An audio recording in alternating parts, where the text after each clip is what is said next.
Hello everybody, my name is Quadarius Whitson and I'm a senior here at JSU, majoring in Family and Consumer Science. Hi, my name is Samantha. I'm a junior here at JSU and my major is Hospitality and Culinary Management. Today we're going to be making post-workout energy bars, or energy balls. So in a bowl, you're going to mix about a cup of Rice Krispies. You don't really have to measure it. Okay.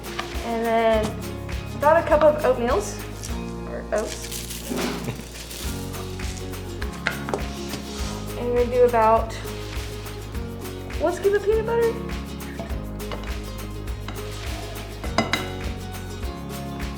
And you're gonna take your chocolate chips. About a half a cup of chocolate chips. If you want to do more, that's fine. And you're gonna take your honey. About 3/4 cup, half cup, doesn't really matter. And then you're gonna mix it. And the reason these energy balls are so great after a workout is because they have, after a workout, you're depleted of basically all of your energy. So with these post-workout balls, with being so high in carbohydrates, it'll give you that boost that you need to get that energy back up and have you feel.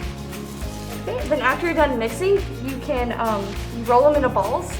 And if you want to prevent them from sticking to your hands, you can spray some Pam cooking spray, or you can put some oil on your hands, and there you go. Sure.